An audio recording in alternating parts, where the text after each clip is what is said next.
we're going to talk about using content libraries in Noteflight Learn. Noteflight Learn provides content libraries for you to access and use. And there's several different versions of content. We're always adding new content to Noteflight Learn. And everything in Noteflight Learn is an editable Noteflight file that can be used, edited, adapted in both Noteflight and in SoundCheck. So let's talk about using content libraries in Noteflight Learn. Now, the included content library is what comes with every Noteflight Learn site. The content libraries are an extra charge, and we'll talk about that. But included content includes public domain melodies, sight reading examples, scales, theory exercises, chorales. There's all kinds, like 500 things in here, right? And so these are really fun to use. They're pretty common things. Composition exercises, there's preloaded composition exercises in here.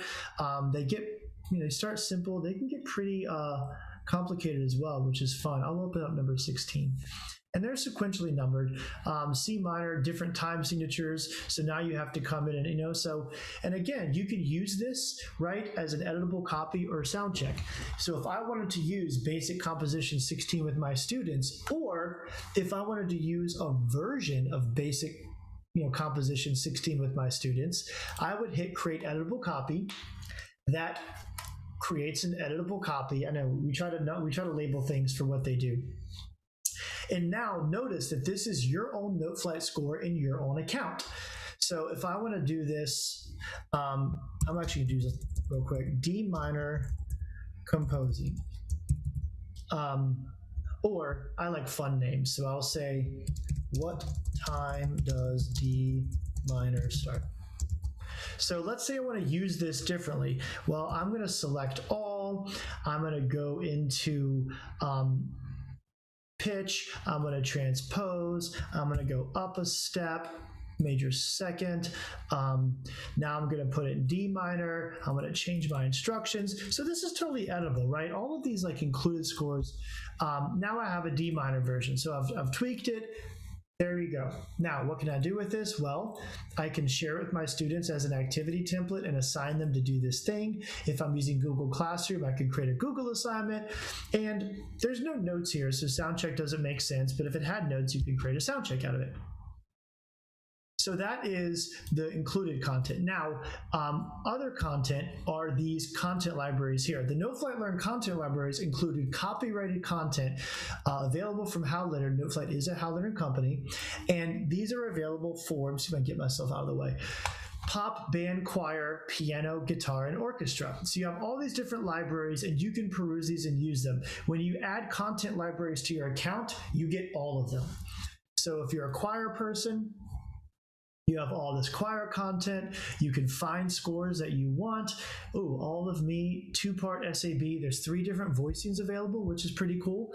There's All of Me by Mac Huff. Great. So what can I do with this? I have 2 options. I can create an editable copy and make a Noteflight score, or I can create a SoundCheck score.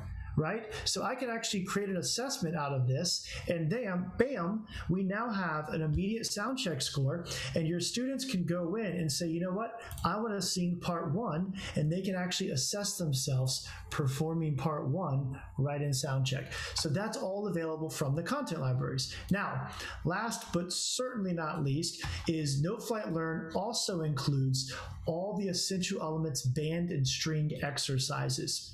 So this other library, the essential elements methods, show up for band book 1, 2, and 3 and strings book 1, 2, and 3. So you could use this content as well. Here's all the exercises. So if you use essential elements, you can easily use these right here. Pull up grandfather's clock, and here's the activity ready to go. Here's the full score. Now remember, you can use these with SoundCheck or create a Noteflight copy. So a couple things with essential elements. Some people like to create an editable copy and let students compose another 8 measures. Maybe these are short exercises. Or you can create SoundCheck and immediately just create an assessment out of this score. So that's one really benefit. If you're using essential elements and you want to have assessment, you can create SoundCheck out of this, and it will give you the SoundCheck score automatically. And now students can go in and say, I play the bassoon, bam. Now I can do do my test on number 24 in Essential Elements Band Book 2, bassoon. Done, right?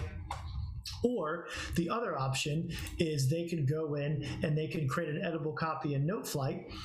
And let's say I go back. The other option to do is I like to do this with book 1 content. One of the things with method books is we introduce a new concept, new note, rest, and then we keep on moving, right? So let's say I want to do 4x4. I bet it's 4 notes. So this has counts. Let's say I want to create an editable copy, and now I can make this a composition exercise where I can ask my students to say, hey, count and clap this section, but also add your other, add your own 4 measures of the same notes, and they can do that as well. And again, because Noteflight lets you view parts, if I just want to see the flute part, there is my flute part, right? So all of this is there, all of this is available. And that is using content libraries in Noteflight Learn, including editable copies and SoundCheck.